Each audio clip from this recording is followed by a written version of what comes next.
Have you been looking for a simple skill that can save you money or earn you an extra income? If yes, then this video is for you. Today, I will show you how I make 15 liters of quality liquid soap at home, step by step. For this recipe, I use sulfonic acid, tezapone, foam booster, soda ash, nitrosol, STPP, caustic soda, perfume, color, and of course 15 liters of clean water. So the first thing I did was to take a portion out of the 15 liters of water and use it to dissolve the ingredients separately.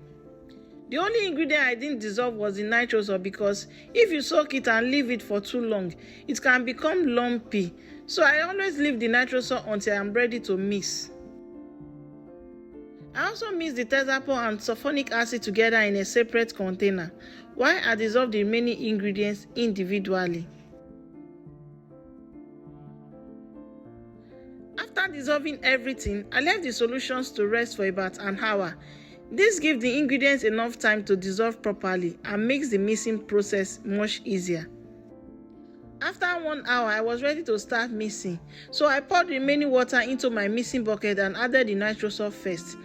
I stirred continuously until it was smooth and evenly mixed. Once the nitrosol was properly mixed, I started adding the dissolved ingredients gradually, one after another, stirring thoroughly after each addition. Next, I added the tezapone and sulfonic acid mixture and stirred everything well until everything was fully combined. Don't rush this process, okay? Proper mixing helps produce a smooth, high-quality liquid soap. Next, I added the foam booster. This improves the richness of the foam and gives the soap a better washing performance. The next step was adding the color. I stirred until the color was evenly distributed throughout the soap.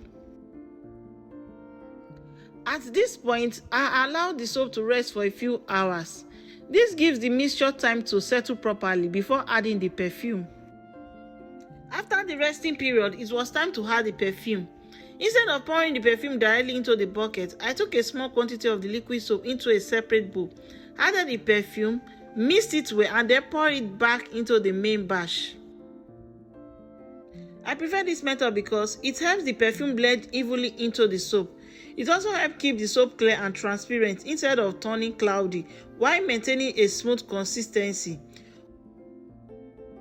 After one final stir, the liquid soap was ready. If you are interested in starting a small business, this is a great skill to learn. You can package your liquid soap in different bottle sizes and sell it to friends, neighbors, offices, schools, restaurants, and even local shops. It's a simple business you can start from home. And before I end this video, let me remind you again, don't let the measurement discourage you. Simply visit any chemical shop, tell them the quantity you want to make, and they will provide the correct quantity of each ingredient. That's one of the easiest ways to get started. The finished product has a good foam, cleans effectively, smells great, and is suitable for washing dishes, clothes, ties, bedroom, and many other household cleaning tasks. I hope you found this video helpful. If you did, please give it a thumbs up, share it with someone who wants to learn liquid soap making, and subscribe to Ese Can Cook for more DIY tutorials, cooking videos, and profitable business ideas. Thank you so much for watching. I will see you in my next video. Bye.